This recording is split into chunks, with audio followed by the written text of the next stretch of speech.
We all know the drill in hurricane season. As a storm approaches, we stock up on essentials like water, food, and batteries, and pack a bag in case we need to leave town fast. But today, we're getting schooled on what should be in your financial evacuation kit. Kimberly Washington joins us with the information that can protect your financial health this hurricane season. Hi, Kimberly. Hi, how's it going? Good, thank you. All right, so first of all, it's important to remind people, you should have flood insurance. Right. If you do, there are certain things that are covered and certain things that are not. Right, a lot of people don't realize with flood insurance, it's a little bit different. Of course, we know that flood isn't protected by homeowners insurance, but things that you need to know is that flood insurance is only covered up to $250,000 for building on your flood insurance and only $100,000 of contents. So if you need more, you definitely want to talk to an insurance agent. And some other things you need to know, some things aren't covered, like swimming pools and hot tubs and loss of income. So you definitely want to have that conversation with your insurance agent and see what's covered and what's actually not covered under your policy. Right, before a storm comes and then, surprise, some things aren't covered. Exactly. That's not a good feeling. Yes. All right, so, a lot of people prepared with this Hurricane Barry we had this past weekend. Yes. It was really a sort of a good trial run, too, for people to know what to have in place before a storm comes. So what would you advise people to protect their financial health? I'll say one thing is it could be you can put together a system that's very simple, or it could be a little bit more complex, whatever the case may be, but just put something in place. I have a great checklist that I have here, and it's something on my website, but just some different items that you can utilize.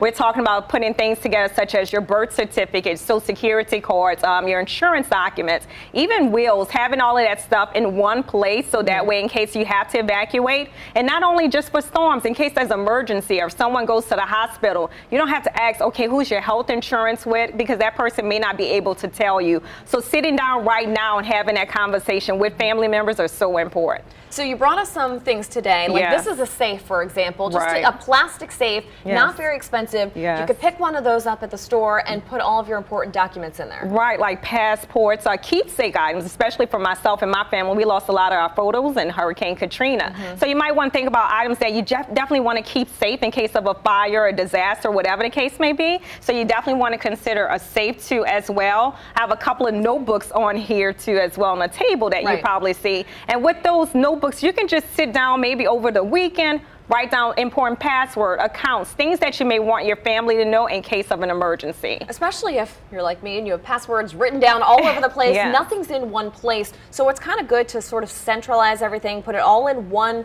space, or maybe even two places to be safe. Right. You could put it inside your safe and then maybe another place inside your house. Grab those before you go. Yeah, I think you bring up a good point. And I think the key is letting your family members know, or one person that you can trust, and say, hey, if something happens, I have everything written down here, all of my insurance documents. I also have this folder where I can put papers in here too as well. So just have something in place so that in case something happens, it's all in one space. Now, what should you do before a storm hits as far as your different accounts, maybe beneficiaries? Online information is kind of tricky. Right, it's very tricky. And I know some people might think, okay, I can put this on my, my computer or whatever the case may be, but whatever the systems are down, I put this planner together on my website at Kimberly.com, but everything's in there. You want to think about beneficiaries, updating different accounts. If something happens, maybe adding someone onto your bank account, so that way if you can't get to your bank account, someone else can. But start thinking through all of those processes right now so you can have everything in place and just pass it on to someone who can help you. And again, I think it's important to mention that this is good information for hurricane season, but it's also good information just year round, because